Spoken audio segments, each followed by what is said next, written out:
Halo, apa kabar Anda semua? Hari ini akhir pekan, dan cuaca, cerah tetapi suasana, saya kira suasana bangsa ini tengah dirundung oleh, berbagai persoalan mulai dari, Covid yang terus meningkat dan kemudian terancam utang yang tidak bisa dibayar. Tapi ada juga yang, sekarang sedang berbahagia karena mendapat anugerah tak ternilai gitu, diutus menjadi duta besar di negara sahabat dan itu adalah sahabatnya Bung Rocky Gerung juga. Ya, beritanya viral karena Fajrul akhirnya memperoleh tempat yang dia idam-idamkan, yaitu sebagai duta besar itu. Kita nggak tahu apakah dari staf khusus presiden ke duta besar itu naik gengsi atau turun gengsi itu. Tapi udahlah itu semacam cara istana untuk mendistribusikan kekuasaan. Kan saudara Fajrul memang dianggap gagal di dalam banyak hal gitu, karena ketidakmampuan untuk mengolah political issues, ketidakmampuan untuk membaca pikiran presiden. Jadi kalau beliau ditempatkan di Kazakhstan, ya udah itu semacam pos penghargaan terhadap apa yang sudah dia baktikan pada istana tuh. Jadi kita sambut gembira aja. Ya, ya. Dan yang banyak disoroti oleh netizen, itu juga di media adalah cuitannya Fajrul ketika dia dinominasikan. Ini baru nominasi kan karena masih ke DPR prosesnya dan nanti biasanya juga persetujuan dari negara-negara sahabat. Dia menyebutnya sebagai anugerah tak ternilai itu, Bung Rob. Ya, anugerah tak ternilai karena duta besar itu kan dianggap perwakilan bangsa itu. Dan itu sebetulnya posisi yang sekaligus menjadi pintu pertama untuk memperkenalkan Indonesia. Nah, kita bayangkan misalnya itu di Kazakhstan itu apa yang ada di Kazakhstan supaya Indonesia bisa dicemerlangkan di negara itu tuh. Tapi sekaligus sebagai bagian dari upaya untuk melakukan diplomasi itu. Nah, kita nggak bisa pastikan apakah diplomasi kita dengan Kazakhstan itu sama nilainya dengan diplomasi kita dengan Amerika yang ditempati oleh Ketua Kadin, Rosan itu. Ya mungkin Rosan menganggap kalau Kazakhstan itu anugerah, maka saya pasti anugerah yang berkali-kali lipat gitu. Jadi kita bisa membayangkan tugas dubes itu kan hanya berguna kalau dia ditempatkan di sebuah negara yang secara strategis mempengaruhi diplomasi perdagangan, diplomasi pertahanan, dan diplomasi kita di kawasan. Nah, tentu orang akan lihat posisi Amerika tuh, terutama tuh. Jadi kalau Kazakhstan ya ada dan tiada juga nggak ada soal lah, dan mungkin juga dirangkap 3-4 negara kan sekaligus saja. Itu basa-basinya begitu. Tapi buat saudara Fajrul ya itu berkah yang tak terhingga, ya udah nikmati aja berkah itu. Orang tadinya menduga bagaimanapun juga di mana-mana namanya jubir istana itu kan posisi yang prestisius ya, Bung Rocky, dan sangat vital, sangat urgent gitu buat sebuah. Kalau Kazakhstan ya nanti lama-lama kita akan jadi lupa bahwa kita pernah mengenal seorang Fajrul Rahman. Apakah kemudian nggak salah kalau orang anggap ini jangan-jangan dia disingkirkan dari istana gitu, tapi bukan anugerah gitu, sebaliknya. Buat orang yang fanatik, dia nggak bisa bedain antara dikasih madu atau dikasih racun, dikasih coklat atau dikasih tai kambing, kan begitu satirnya tuh kan, sehingga udah dua-duanya diterima aja. Dan netizen tentu berupaya untuk memahami itu. Dalam upaya untuk mengerti psikologi Pak Fajrul. Tentu Pak Fajrul nggak akan bilang bahwa wah saya dibuang. Dia mesti balikkan psikologi itu sebagai wah anugerah. Kira-kira begitu kan. Membesar-besarkan hati. Ya. Oke. Jadi bisa dipahami ya, kemudian muncul ucapan itu kan semacam apa, mencoba membalikkan opini publik gitu ya, bahwa dia kan dengan mengatakan anugerah tertinggi. Oh oke, fine, kita terimalah karena kita ikut bergembira kalau Fajrul merasa bahwa itu adalah anugerah tertinggi. Tapi satu anugerah itu karena ya silakan. Ya itu defense mekanismenya bekerja secara tidak sadar, dia juga senang karena udah bebas dari bulian di Jakarta. Karena di Kazakhstan bisa ngumpet. Karena toh sebenarnya sama ya, karena selama ini meskipun statusnya dia sebagai juru bicara presiden kan juga perannya sudah tidak diperankan juga oleh Presiden Jokowi. Jadi kalau sama-sama tidak diperankan kan enak di sana, dan di sana kan dia dipanggil apa ya, kalau dubes tuh His Excellency biasanya dipanggilnya begitu ya. Ya, itu His Excellency, dan itu artinya dia dapat wajah baru di situ. Jadi hatinya miris tapi wajahnya mesti dibuat-buat senang itu. Itu sama sebetulnya dengan, ini sebetulnya satu standar di dalam psikologi para buzzer, bahwa kendati ekonomi buruk tapi mereka bahagia itu. Jadi reverse, ya itu namanya reverse psikologinya dibalik gitu. Ya. Ada istilah itu semacam sublimasi dari kegagalan sebetulnya. Ya, Bung Rocky, ini kan sebenarnya kita harusnya, apalagi untuk kalangan para diplomat, posisi duta besar ini adalah karir tertinggi dari seorang diplomat, dan bagi sebuah bangsa ini sebenarnya wajah dari bangsa kita ya sebenarnya ya. Tapi kalau kita lihat nama-nama yang muncul di daftar calon duta besar, ada 33 yang diajukan, itu kita membaca banyak sekali beberapa orang yang berasal dari partai politik, juga tim sukses gitu. Kemarin misalnya salah satunya yang sempat dihebohkan adalah Zuhairi Misrawi yang sebelumnya sempat disebut akan ditempatkan di Arab Saudi, tapi jejak digitalnya menunjukkan dia orang yang anti dengan Arab Saudi gitu. Ternyata sekarang dia digeser ke Tunisia. Ada lagi, nah ini perlu dikonfirmasi, kita tidak boleh menyebut nama, tapi saya kira media penting untuk melacak. Ada politisi gitu ya yang di sini yang disebut. Kalau kita buka-buka kasusnya itu, dia pernah ada kasus limbah beracun, pernah ditangkap karena kasus limbah beracun di Batam, terus dia juga aliran dana IKTP. Apakah ini orang yang sama? Karena dia berasal dari, kalau nama yang sama itu dia seorang politisi dari sebuah partai pendukung Pak Jokowi. Jadi kita melihat bahwa loh, satu ini bagi-bagi pos, bagi-bagi jabatan untuk para pendukung, dan kedua bisa aja cepat perlindungan secara hukum. Ya, itu daftar itu masih ada di DPR, tapi publik sudah melakukan skrutinisasi itu, uji publik terhadap beberapa nama yang dianggap ya kok masih ada kasus. Ya mungkin juga bukan nama yang sama, tapi agak susah gitu karena setelah di search ya namanya justru itu kan, mestinya dubesnya kan tokoh dikenal kan, nggak mungkin nggak dikenal gitu. Jadi seseorang yang bernama sama nggak mungkin dia penjaga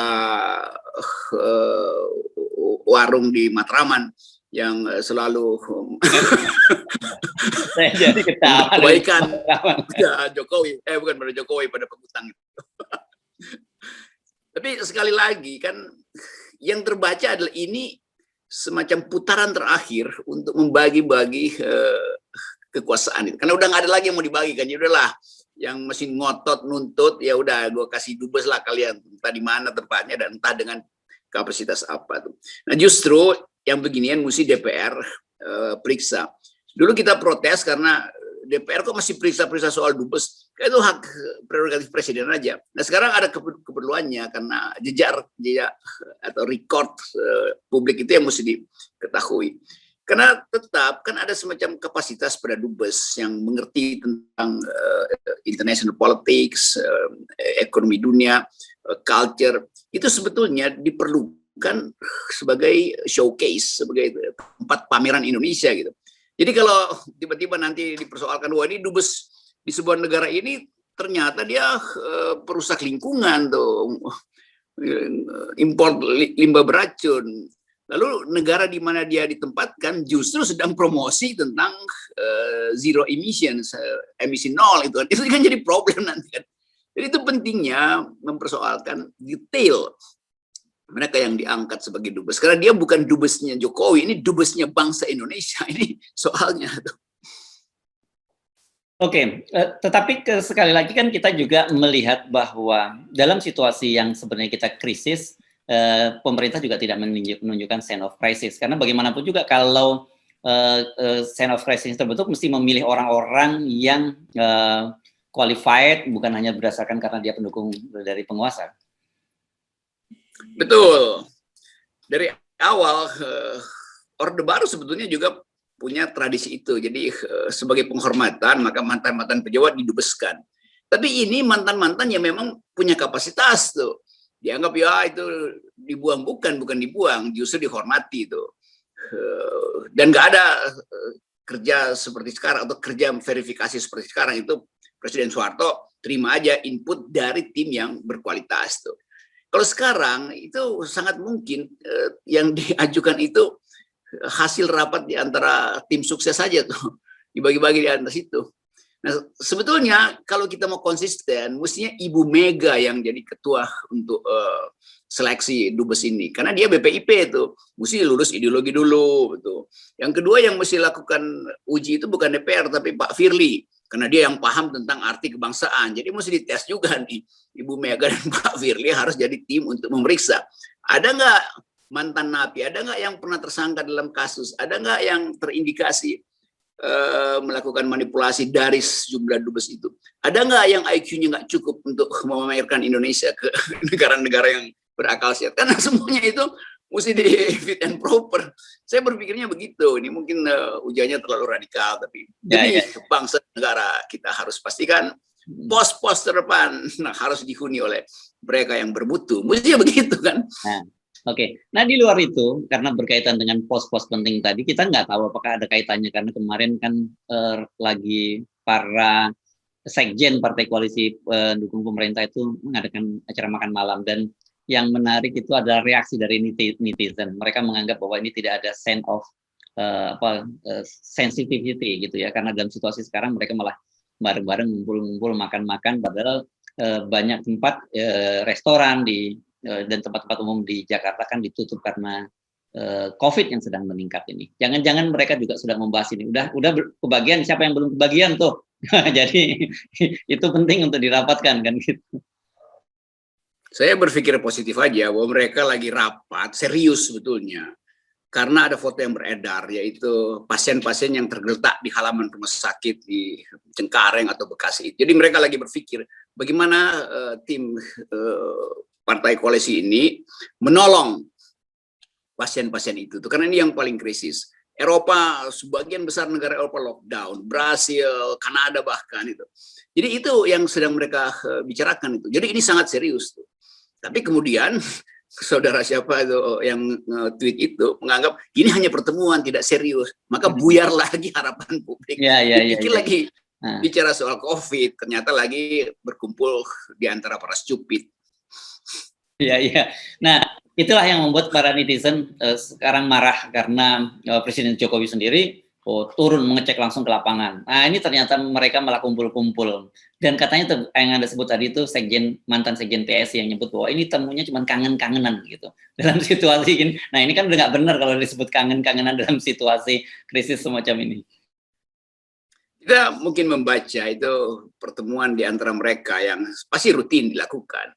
Tapi kalau dianggap ya hanya kangen-kangenan, nggak ada yang serius, tidak ada yang serius, itu menandakan bahwa juga sama seperti psikologi terbalik, itu ngapain mesti diucapkan kalau kangen-kangen doang dan nggak ada yang serius. Jadi ingin ditunjukkan bahwa mereka masih kompak. Nah biasanya orang yang lagi ketakutan itu, lagi cemas itu berupaya untuk menguat-kuatkan diri. Jadi di antara orang cemas dihasilkan semacam harapan. Nah itu namanya harapan palsu. Ini soalnya. Orang yang takut masuk hutan, 7 orang takut masuk hutan karena mau diterkam harimau, lalu bersama-sama bergerombol, menganggap kami berani. Dia padahal karena takut maka dia berkumpul itu. Bukan karena dia berani dia berkumpul, tapi karena ketakutan. Takut terhadap keadaan politik, takut terhadap keadaan ekonomi. Itulah yang sebetulnya latar dari pertemuan di restoran mewah itu.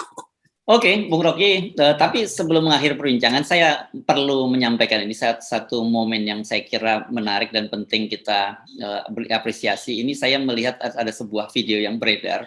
Ini peristiwanya itu kalau nggak salah di Jagakarsa gitu disebutkan, Wakapolres Jakarta Selatan itu terlihat menangis di pelataran parkir di rumah sakit Pasar Minggu karena dia mengevakuasi seorang warga yang kritis COVID dan kemudian ternyata dia meninggal dunia, dan dia minta maaf pada keluarga istrinya, kepada istri si pasien ini karena dia janji akan menyelamatkan si bapak itu, tapi kemudian ternyata gagal. Nah, saya kira dalam situasi ini menarik ini kalau polisi yang model semacam ini kan membuat publik juga merasa ini baru polisi beneran nih kalau yang seperti ini.